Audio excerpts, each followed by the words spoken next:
Stage 3 of addiction, physical addiction, or also called the breaking point.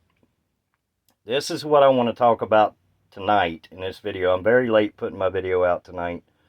But there is some good news I want to get through first, because Southeast Stacker sent me a letter with his poker chip, and he put a nice note in it, and I'd like to show you guys what he sent and also read the note. Hello everybody, welcome to Sobriety and Silver.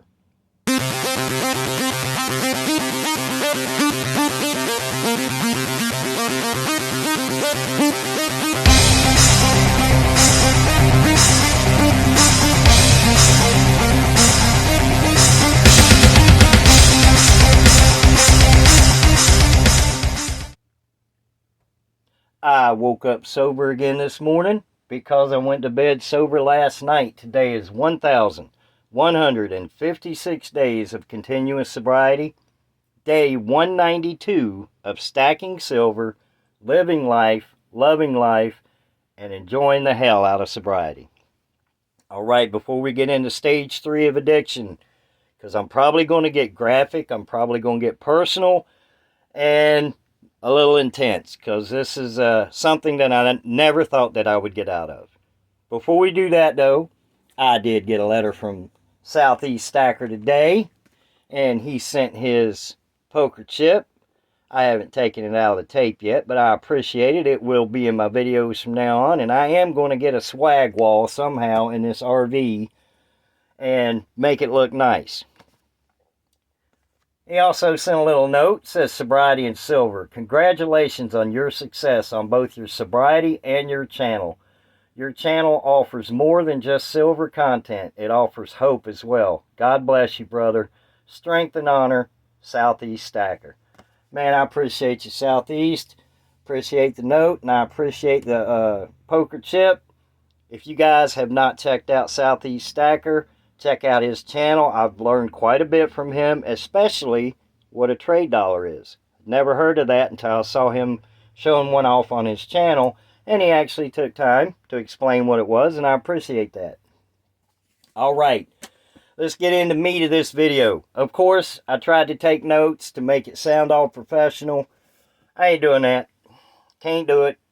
It ain't gonna work, because I sound like a newsman reading from a script or something. I ain't doing it. I'm going to tell you what stage 3 of addiction is, how I went through it, and what the hell it was all about, because it sucked. Stage 3 of addiction is physical and mental addiction to whatever substance you had been using.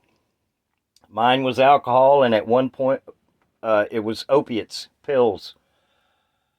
I could not take the pills without the alcohol, and I couldn't drink the alcohol without the pills. I was cross-addicted. I had to have them both to feel normal.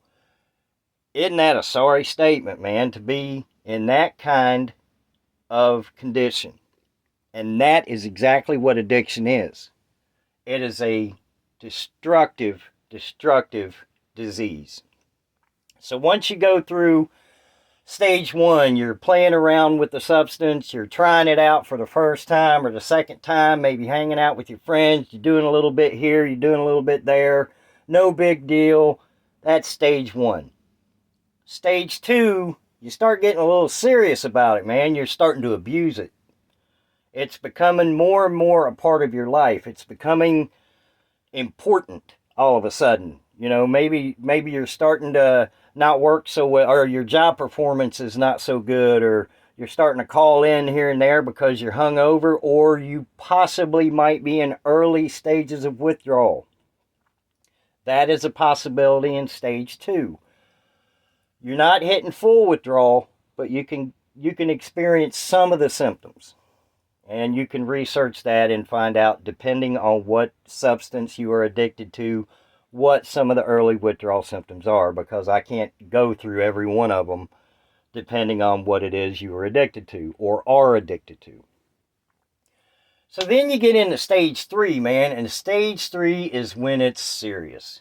It's physical and mental addiction. The substance has taken over full force. It's all you think about. You cannot function without the use of your substance. Now, I'm going to get detailed, personal, and kind of graphic because I want people who are not in stage 3 yet, who may be headed towards stage 3, to listen and understand what you're about to go through if you reach stage 3. Stage 3 for me was alcoholism. I had given up the pills. The pills were no longer a part of my addiction. That was hard enough, but it was not near as hard as giving up alcohol. Alcohol is a very dangerous and addictive substance, and it's also very dangerous to withdraw from, without medical attention.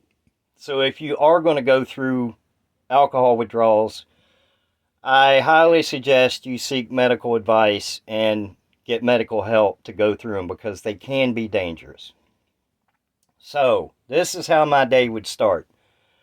And I've stated this in previous videos, but I want to go over it again because not only as a reminder to me of what it used to be like, but just to let somebody know that hasn't reached this stage yet, it's what you got to look forward to. I would drink all day, and I would only, for some reason, I'd just buy enough for that day. Even if I had to go back to the liquor store 2 or 3 times, I would never buy a large amount.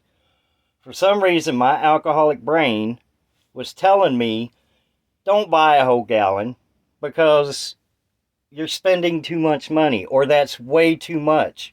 You can't handle all that. Instead, buy it a pint or a half pint at a time and make 2 or 3 trips back to the liquor store. That's what the alcohol does to you. It controls everything. It controls your thoughts, your emotions, and your actions. So for me, once I went to bed, I was fine. Now, I would go to bed drunk, where nowadays I go to bed sober. But I would go to bed drunk, and then I hated waking up. If I woke up before everybody else or before, the sun came up or anything like that, I would lay in the bed and do my very best to not move, just to try to fall back to sleep. Because if I knew if I moved or maybe coughed or something like that, anything to get the body to jar awake and get my mind going, immediately I was going to go into withdrawal. And sure enough, every morning it would happen. And this is what withdrawing from alcohol was like for me. This is my personal experience and what my wife witnessed me go through several times before I was finally able, by the grace of God, to get rid of it. Once I woke up, the heart would immediately start racing. And I mean pounding. I would either have cold sweats or just be drenched. I mean, I was just a walking nightmare. And I would dry heave. I wouldn't actually complete the process, if you know what I mean. I said I was going to get graphic, but I don't need to get that graphic. But I would dry heave and cough and shake. Oh my God, the shakes were something incredible. The shakes from withdrawal, I am not exaggerating when I say I would try to take a sip of water to try to calm it down. And I couldn't, because I couldn't hold the water. The water would be splashing everywhere. I would be shaking so hard. So then, depending on what time it was, if it was still dark outside, I knew I was screwed. Because I had probably 3 or 4 hours before the liquor store opened. So I knew that was going to be 3 or 4 hours of pure hell. And I've had people say, well, why didn't you save some from the night before so you wouldn't be sick in the morning and at least tide you over until you could get to the liquor store? Well, if you're not an alcoholic or an addict, you know it don't work like that. If the more I had, the more I was going to drink. So no matter what, I would have either gone to bed drinking a half gallon, or the 2 or 3 pints that I would normally put away in a day. So once the withdrawals were in full effect, boy, that's when I would really get on my wife's nerves. Usually it was trying to get her to comfort me some way, feel sorry for me, to make me stop going through that. And there's absolutely nothing she can do about it. I mean, there's nothing except look at me and watch the man that she loves go through this absolute horrible, disgusting process. So let's fast forward 2 or 3 hours. The liquor store is getting ready to open in 15 minutes. Just let's say. Well, it's 5 or 10 minutes from where we were living, but I couldn't wait to get there. So I would drive, dry heaving, shaking and all, to the liquor store because I was too embarrassed to ask my wife to drive me. And, I'm a big boy. I can do it. And there's been many times that I would dry heave so hard while I was driving that I thought that I was losing the oxygen out of my body, and it was what was causing me to get so dizzy. But I found out later while I was in rehab, I was actually having seizures, most likely. Now, that's not 100%, I don't know, but it could have been small seizures while I'm driving. So anyway, I'd get to the liquor store. Now, this is what you got to look forward to in stage 3, so soak all this in. I get to the liquor store, and if I was 5 to 7 minutes early, I wouldn't pull into the parking lot. I was too ashamed to sit in the parking lot of a liquor store when nobody else is there. But once I saw the lights kick on, I knew they were there, and I was the first one there. I'd pull in, I'd walk into the store, straight up to the counter, and 9 times out of 10, the lady working knew exactly what I wanted. She just asked me how many, 1 pint, 1.5 pints, and I would start my day off with 1.5 pints. Because I knew that a quarter of a pint, but it would be half of that half pint was going to get downed in the parking lot. So I would attempt, if I was using a debit card, I'd attempt to pay with my debit card. And there's been many times that I would be shaking so hard I could not punch in my 4-digit PIN code, and I'd have to let the cashier know what it was and have her do it for me. Or if I was paying with cash and was getting some change back, I would be shaking so hard that I'd either tell her to keep it, or she would lay it on the counter and let me do my best to scoop it in my hand and walk out the door. And as soon as I got out the door, I always took a glass of ice water with me. As soon as I got out the door and got in my car, that bottle was getting opened, and I'm slamming down half of that half a pint of vodka. So I drank a quarter pint of vodka in the parking lot at 10 a.m. in the morning just to be able to function, just to be able to feel normal. And it didn't happen right away. It still took 3 or 4 minutes for the alcohol to soak into my body and for me to stop the dry heaving and stop the shaking and stop the heart racing and stop the sweating and the slobbering and all the gross shit that comes from withdrawal. And I'm being graphic right now because it's gross and it's a disgusting process. But this is what you have to look forward to if you're in stage 1 or stage 2 and you don't get out of it. Stage 3's coming. I want to get back to drinking in the parking lot because it wasn't as simple as opening the bottle and taking a nice swig. My body was trying to reject it as I'm drinking it. So I had to force it down. And I mean, alcohol is shooting out of my nose. It's coming out of the side of my mouth.